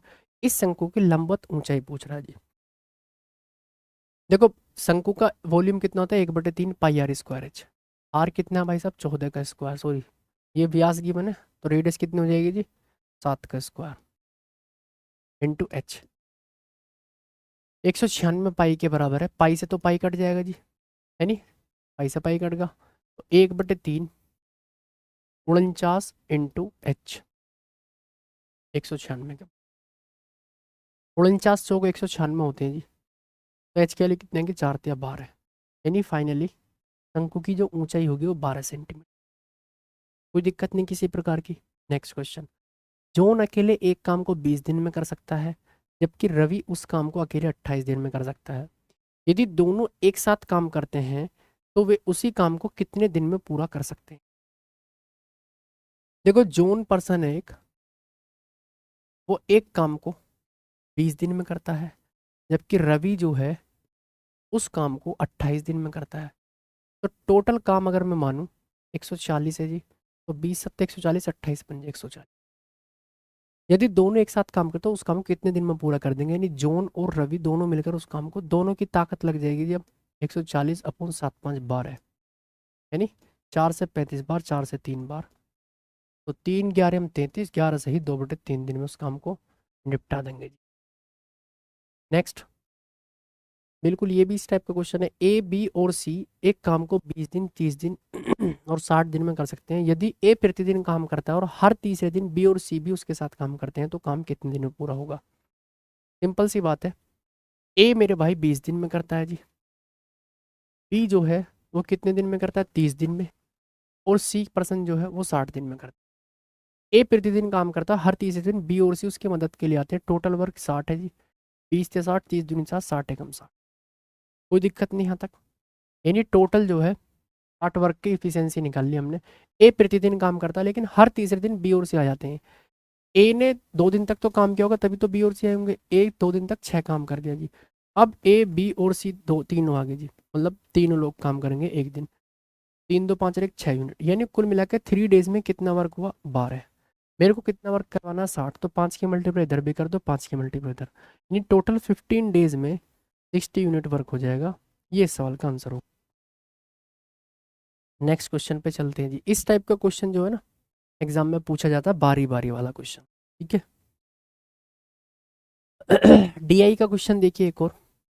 1989 से 1994 की अवधि के दौरान किस प्रकार की कार के उत्पादन में निरंतर वृद्धि हुई। 1989 से 1984 तक, ठीक है जी। वृद्धि किस में हुई, देखो इसकी बात करूं अगर मैं टी की, तो इसमें तो कमी होगी, 25 से 18 हो गया, ये तो हो नहीं सकता जी।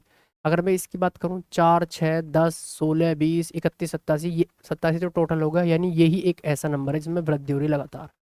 इसमें भी देखो कमी हो रही है, इसमें कमी हो रही है, यहाँ पर वृद्धि हुई, यहाँ कमी होगी, तो finally S is correct answer. वृद्धि लगातार इसमें ही हो रही है। नेक्स्ट, इसमें लगातार कमी की बात कर रहा, देखो 2 सवाल कितने इजी इजी दे दिए सीपीयू में, देखो 1989 से 1994 की अवधि के दौरान किस प्रकार की कार के उत्पादन में लगातार कमी देखी गई। यहाँ पर कमी पर फोकस करना मेरे को, है नहीं, कमी पर। देखो तो वृद्धि हो रही थी यहाँ पे, यहाँ तो वृद्धि हो रही थी 25 18 19, यहाँ तो देखो कम बढ़ती हो रहा है, ये भी नहीं हो सकता, ये भी नहीं हो सकता। 21 17 16 15 13 8, ये सही है आर, यानी आर ऐसा है जिसमें लगातार कमी हो रही है जी। आर टाइप की कार में लगातार कमी हो रही है। नेक्स्ट, एक कोरियर दुकान पर 8 पार्सल का वजन 1.5 किलो, 1.25 किलो, 1.35 किलोग्राम, 750 ग्राम, 950 ग्राम, 0.7 ग्राम, 0.4 किलोग्राम, 0.5 किलोग्राम पाया गया। एवरेज पूछ रहा है वो। आप कैसे भी कर सकते हो, चाहे डेविएशन से कर, चाहे सिंपली कर सकते हो। 1.5 किलोग्राम मतलब 1500 ग्राम, प्लस इसका मतलब 1250 ग्राम, नेक्स्ट का मतलब 1350 ग्राम, इससे नेक्स्ट का मतलब 750 ग्राम, फिर 950 ग्राम, है नी, और फिर 700 ग्राम, और फिर 400 ग्राम, और फिर 500 ग्राम। 400 और 500 सबको जोड़ के और 8 से डिवाइड कर दो, तो सोल्व कर लो। सोल्व करने के बाद आपका आंसर आएगा 925 ग्राम। ठीक है, सोल्व कर लेने से नेक्स्ट ए बी सी के लिए डी और ई। देखो यहाँ पर ज्योमेट्री का सवाल आ गया है। ट्रायंगल ए बी सी के लिए डी और ई ऐसे पॉइंट है जो ए बी और ए सी पर हैं। ए डी बराबर 1/6 ए बी है, ए ई बराबर 1/6 ए सी है। यदि बी सी इक्वल टू 22 है तो डी ई की वैल्यू। ये इंपॉर्टेंट सवाल है, एग्जाम में आएगा इस टाइप का सवाल जरूर। सिमिलरिटी का क्वेश्चन है, सिंपल रेशो का ही सवाल है, लेकिन ऐसा सिमिलरिटी में पूछा जा सकता है। मैं बताऊंगा किस टाइप से पूछ सकते हैं। डी और ई दो पॉइंट है ए बी और ए सी पर। ए डी कह रहा है 1/6 ऑफ ए बी, यानी कि अगर ए बी पूरा 6 है तो ए डी वहां पर 1 है, तो डी डी बी कितने होगा 5। सिमिलरली ये भी 1/5 का ही रेशो है। ये रेशो की बात चल रही है जी। फाइनली कह रहा है कि बी सी की वैल्यू कितनी है भाई साहब, वो 22 है जी, 22। बी सी की वैल्यू 22 है। तो मेरे भाई ये वाला ट्रायंगल और बड़े वाला ट्रायंगल दोनों सिमिलर ट्रायंगल है। Triangle A D E is similar to triangle A B C. तो इनकी कॉरस्पॉन्डिंग साइड का रेशियो इक्वल होगा। जैसे A D upon A B is equal to D E upon B C is equal to A E upon A C. ये तीनों क्या होने वाले, इक्वल। कॉरस्पॉन्डिंग साइड का रेशियो इक्वल होगा। अगर यहाँ पर एरिया की बात आ जाएगी तो मैं बोलूँगा कि area of triangle A D E upon area of triangle A B C. लेकिन यहाँ पर आपको लेना पड़ेगा अंडर रूट। अगर 2 डायमेंशनल चीज़ आ गई है तो वहाँ पर आपको अंडर रूट लेना पड़ेगा, स्क्वायर रूट। स्क्वायर रूट अगर पेरीमीटर की बात करेगा तो स्क्वायर रूट लेने में, क्योंकि पेरीमीटर एक 1 डायमेंशनल होता है नी। तो यहाँ पर आपको क्या करना है, अगर एरिया आ जाएगा तो अंडर रूट लगाना है आपको। कोई इशू नहीं किसी प्रकार का। वॉल्यूम मान नहीं सकता क्योंकि 2D पिक्चर है, 2D का वॉल्यूम नहीं निकलता है। अब बात करते हैं यहाँ पर कॉरस्पॉन्डिंग साइड का रेशियो इक्वल हो गया, ये चीज़ समझ में आ गई आपके। हमें फोकस करना है डीई पर, डीई और बीसी। डीई कितना है, डीई और बीसी। देखो एडी कितना है मेरे पास एडी दे रखा है मेरे को ए बी कितना है 6, तो 1/6। डी कितना है जी, हमें पता नहीं है जी, डी तो बताना है जी। बी सी कितना है, वो 22 है, इसे सोल्व करना है जी। तो डी ई की वैल्यू कितनी हो जाएगी जी, 6×3 = 18, 4 बचेंगे जी, 6×6 = 36, फिर 6×6 लगभग 3.67। तो डी ई की वैल्यू कितनी हो जाएगी 3.67। कोई दिक्कत नहीं किसी प्रकार की। नेक्स्ट क्वेश्चन, एक छात्रावास की मेस में एक सप्ताह के लिए 217 अंडों की आवश्यकता होती है। ओके, जुलाई, अगस्त और सितंबर के महीनों के लिए कुल कितने अंडों की नीड होगी। देखो एक हॉस्टल है, उसमें एक सप्ताह के लिए, एक वीक के लिए 217 अंडों की नीड होती है नी। यानी एक सप्ताह में 217 अंडे आ जाते हैं बच्चे, है नी। तो फाइनली हमसे पूछ रहा है कि जुलाई, अगस्त और सितंबर, इन 3 महीनों में कुल कितने अंडे की नीड होगी। तो मेरे भाई हमें टोटल डे गिन लेने। टोटल डे कितने, जुलाई कितने दिन की होती है 31 दिन की, अगस्त कितने दिन का 31 दिन का, तो 31 और 31 62 तो हो गए, और सितंबर 30 दिन का। 62 + 30 कितने हो गए 92, यानी 92 डेज में, 92 डेज में कितने अंडे की नीड होगी, हमें ये निकालना है। 7 दिन में कितने अंडे चाहिए हमें, 7 दिन में चाहिए भाई साहब 217 अंडे 7 दिन में चाहिए। तो 92 डेज में कितने, ये आंसर आ जाएगा। इसे सोल्व कर लो आप, चाहे तो 23 का मल्टीपल चेक कर सकते हो, चाहे इसे सोल्व कर सकते हो, है नी। देखो 7 से कंप्लीट कट रहा है, 7 एकम 7, 7 एकम सॉरी 7 21, 7 एकम 7, तो 31 × 92, यूनिट डिजिट 2 आ रहा है, जो कि एक ऑप्शन में, option number C, option number C. कोई इशू नहीं किसी प्रकार का। नेक्स्ट देखिए ये सवाल पूछा गया है भाई साहब, 5वीं क्लास का सवाल है। 1/12 + 1/16 + 1/8, इन तीनों को जोड़ना है बस। 48 एलसीएम आ गया जी, 12 चौक 48, 4 + 4 3 + 6, 4 3 7 6 13/48। यानी इसका आंसर कितना का 13/40। आपको फोकस क्या करना है, आपको 8 के 8 शिफ्ट जब कर लोगे ना तो आपको ये आइडिया ज़रूर हो जाएगा कि किस एग्ज़ाम में, मतलब एसएससी सीपीओ में किस चीज़ को ज़्यादा टारगेट किया गया है, ज्योमेट्री को ज़्यादा टारगेट किया, ट्रिगो को ज़्यादा टारगेट किया, टाइम एंड वर्क को ज़्यादा, किस चैप्टर पे ज़्यादा फोकस है, किस टाइप के सवाल पूछता है। तो ये होता है सारी शिफ्ट्स करने का फ़ायदा। एक पैटर्न में हम चीज़ें करेंगे तो हमें आइडिया ज़रूर लगेगा कि किस टाइप से एग्ज़ाम आने की पॉसिबिलिटी है नेक्स्ट। ठीक है, चलिए 45, एक वृत्त के एक त्रिज्याखंड का केंद्रीय कोण 45 डिग्री है, लंबाई 22 सेंटीमीटर है, वृत्त की त्रिज्या पूछ रहा है, इसमें कह रहा है कि आर्क की लेंथ पूछ रहा होगा, आर्क की लेंथ गिवन होगी 22 है यहाँ पर, और चाप की लंबाई गिवन होगी, चाप की लंबाई 22 है। ठीक है, वृत्त की त्रिज्या पूछ रहा है। आपने पढ़ा होगा, बड़ा फेमस फॉर्मूला है, कोण बराबर चाप बटे त्रिज्या। कोण बराबर होता है चाप बटे त्रिज्या। नहीं पढ़ा तो आप पढ़ लेना। कोण क्या होगा यहाँ पर, कोण जो होगा यहाँ रेडियन में होगा, ये चीज़ आप समझना ध्यान से, ये डिग्री में नहीं होगा, रेडियन में होगा, पहली बात तो। अच्छा, रेडियन में बदलने के लिए हम क्या करते हैं वो समझना। एंगल 45 डिग्री गिवन है, रेडियन में बदलने के लिए हम पाई बटे 180 से मल्टीप्लाई कर देंगे, और पाई की वैल्यू यहाँ पर 22/7 रखेंगे, ये ध्यान रखना है आपको।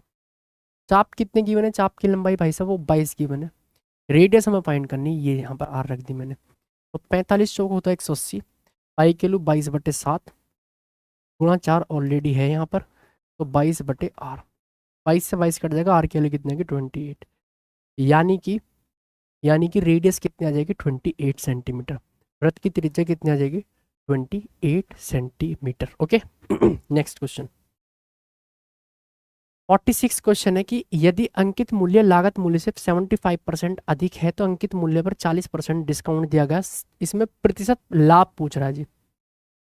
देखो 75% होता कितना दोस्त, 75% होता है जी 3/4, यानी कि अगर सीपी मेरे भाई 400 रुपये है ना, तो एमपी जो है ना वो तिहाई है, मतलब उसका उतने इंक्रीमेंट कर दिया नहीं, तो 700 रुपये है। अब वो कह रहा है कि उस पर 40% की छूट दे दी, तो सेलिंग प्राइस कितना हो जाएगा 700 का 60%, यानी 7×42 420 रुपये। तो सी पी एस पी, इससे हमें प्रॉफिट या लॉस का पता चलेगा। 400 पे 20 रुपये बढ़ गए, यानी 100 पे कितने बढ़ेंगे, 4×5 = 5, यानी 5% रेट निकल के आ गया। 400 पर अगर 20 बढ़ रहे हो तो 100 पर कितने बढ़ेंगे, 4 से डिवाइड कर देंगे, यानी 5%। नेक्स्ट क्वेश्चन, इसमें कह रहा है कि एक चोर को एक पुलिसकर्मी ने 300 मीटर की दूरी से देखा, चोर भागने लगता है और पुलिसकर्मी उसका पीछा करने लगता है, चोर और पुलिसकर्मी की क्रम से 11 किलोमीटर प्रति घंटा और 13 किलोमीटर प्रति घंटा गति से दौड़ते हैं। कितने किलोमीटर दौड़ने के बाद पुलिसकर्मी चोर को पकड़ ले। बड़ा इजी सा सवाल है, बहुत पुराना कंसेप्ट है, लेकिन फिर भी 2023 में आया हुआ सवाल है ये। अब से नहीं, 2013 से सवाल पूछा जाता है पुलिसकर्मी चोर का, चोर पुलिस का, और अब भी पूछा जा रहा है। तो अभी भी पेपर का लेवल में कोई ज़्यादा फर्क नहीं आया है, जैसे पहले पेपर आता था ऐसे अब आ रहा है। लेकिन हाँ ये ज़रूर है कि लैंग्वेज में हल्का सा ट्विस्ट है, बस और कुछ नहीं है, हल्का सा ट्विस्ट लैंग्वेज में दे दिया जाता है। देखो 300 मीटर चोर आ गए पुलिसकर्मी से, ऐसे समझिए कि यहाँ ये डिस्टेंस है जी, ये क्या है जी, यहाँ चोर है जी, है नहीं, और यहाँ पर पुलिस है। ठीक है, चोर है और पुलिस है, ये 300 मीटर की डिस्टेंस है दोनों के बीच की। ये मत कहना भी एक हिंदी में लिख दे, एक इंग्लिश में लिख दिया, अब लिख दिया मैंने। अब मेरे भाई इसमें कह रहा है कि जब पुलिसकर्मी उसकी जो स्पीड है ना वो 13 किलोमीटर प्रति घंटा, ये तो 13 किलोमीटर पर आवर की स्पीड से चलता है जी, और ये 11 किलोमीटर पर आवर की स्पीड से चलता है। ओके, तो फाइनली हमसे पूछ रहा है कितने किलोमीटर दौड़ने का पुलिसकर्मी चोर को पकड़ लेगा। ठीक है जी, कोई इशू नहीं है जी। देखो 300 मीटर की डिस्टेंस जो गैप है ना, बस वही तो कवर करना है मेरे को, तो टाइम कितना लगेगा इसे कवर करने में, जैसे ये कवर कर लेगा उनके बीच का गैप खत्म, मतलब उसे पकड़ लेगा वो। कहीं यहाँ जाकर मीट करेंगे पुलिस और चोर थीफ, है नहीं, यहाँ पर जाकर मीट कर जाएंगे। तो ये टोटल यहाँ से लेके यहाँ तक की मेरे को डिस्टेंस बतानी है, ये चीज़ टाइम निकालने के लिए जो बीच का गैप है उसे खत्म कर दो, यानी 300 मीटर अपॉन 13 किलोमीटर स्पीड इसकी, 11 की इसकी है, तो कितने से खत्म करेगा, इसे रिलेटिव स्पीड कितनी बन जाएगी 13 - 11 2, लेकिन इसे मीटर पर सेकंड में कन्वर्ट करो 5/18, तो 2×5 = 10, 18 × 54, यानी कि 540 सेकंड। तो 540 सेकंड बाद जो है पुलिस जो है चोर जो है वो पुलिस चोर को पकड़ लेगा। ठीक है, अब मेरे भाई डिस्टेंस कितनी कवर कर लेगा भाई पुलिस? वो तेहरे की स्पीड से चलता है जी, और 540 सेकंड में कितनी डिस्टेंस कवर करेगा जी? तेहरे गुणा 5/18 मीटर में निकल जाएगी जी डिस्टेंस। 18 दिया 54, 13 पंजे 65, 5 दिया 15, यानी 195। 195 आएगा ना। 15 दिया 45, 15 कम 15 4 19, यानी कि 1.95 इतने किलोमीटर की डिस्टेंस पर वो उसे जाकर पकड़ लेगा। या आप बोल सकते हो कि 1950 मीटर। 1950 मीटर को किलोमीटर में करेंगे तो 1000 से डिवाइड करेंगे, यानी 1.95 किलोमीटर। ये सवाल का उत्तर आ जाएगा। यानी पुलिसकर्मी जो है चोर को 1950 मीटर की दूरी पर पकड़ लेगा।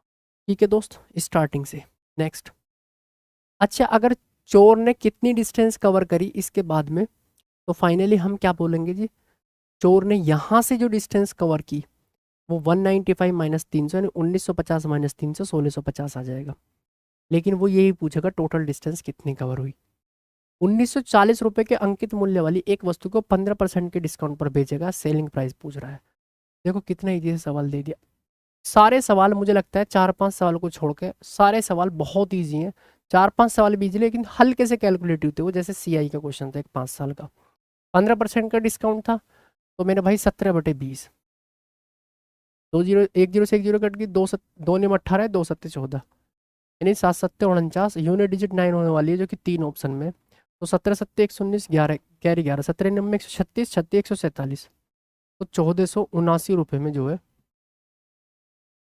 17 नंबर 136, अच्छा अच्छा अच्छा 136, 17 नंबर 153, 153 प्लस 11 164, तो 1649 रुपये में उस वस्तु को सेल करेगा वो। नेक्स्ट, इसमें कह रहा है कि what is the difference between the total number of cake sold by bakeries Q and S together in September and the total number of cake sold by bakeries P and R together in November. सितंबर में bakery Q और S के द्वारा बेचे गए cake की कुल संख्या। देखो सितंबर पर फोकस करना है, Q और S की बात करनी है। सितंबर ये रहा, Q और S ये रहा, 189 और 154 कितना होगा जी? 9 और 4 13, 18 15 33 और 1 34, तो 343 होगा टोटल।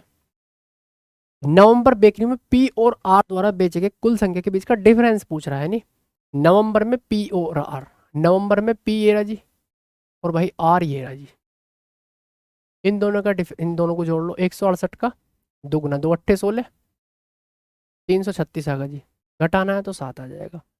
इन दोनों का डिफरेंस कितना का? 7। कोई इशू नहीं है। नेक्स्ट, अधिकतम संभव लंबाई ज्ञात करें जिसका उपयोग 6 मीटर 5 मीटर 25 सेंटीमीटर। ओके, ये होगा 5 मीटर 25 सेंटीमीटर कंप्लीट। ये 5 मीटर 25 सेंटीमीटर और 12 मीटर 50 सेंटीमीटर। ठीक है, इट मीन्स ये कहने क्या चाह रहा है? ये कहना ये चाह रहा है मेरे भाई, एक तो 6 मीटर की छड़ है जी, एक 5.25 मीटर की छड़ है जी, और तीसरी है जी 12.5 मीटर की छड़ है जी। ये लंबाई को सटीक रूप से मापने के लिए किया जा सकता है। अधिकतम संभव लंबाई की लेंथ क्या होगी जो इन्हें नाप दे। इट मीन्स इनके HCF फाइंड करवाना चाह रहा है वो, HCF। तो मेरे भाई HCF देखो 5 इसमें है, 5 इसमें भी, लेकिन इसमें नहीं है, तो 5 तो भाई होने वाला है नहीं। ठीक है, लेकिन 5 का आधा 2.5 हो सकता है जो कि 0.25 होगा। तो 0.25 मीटर से इसे आसानी से नाप सकते हैं। देखो 9 से कटने वाला नहीं है, 6 कंप्लीट नहीं कटेगा, 0.35 से नहीं कटेगा, तो 6 जो है 0.25 मीटर से कट जाएगा और यही इसका HCF होगा। यानी वो एक ऐसी लंबाई होगी 0.25 जो इन्हें कंप्लीटली डिवाइड कर देगी, कंप्लीटली सटीक रूप से माप देगी। ये इस सवाल का आंसर होगा। और हमारा जो है आज की CPO की सेकेंड शिफ्ट जो थी भाई वो 3 तारीख वाली, वो हमारी फिनिश हुई।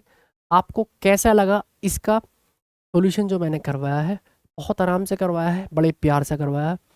जो चीज़ें मैंने आपको यहाँ पर दी हैं इसी तरीके की चीज़ें आपको वहाँ भी देखने को मिलने वाली है। एग्जाम में इसी टाइप के क्वेश्चन आते हैं। ठीक है दोस्त, चलिए आज के लिए इतने, धन्यवाद। मिलते हैं नेक्स्ट वीडियो में।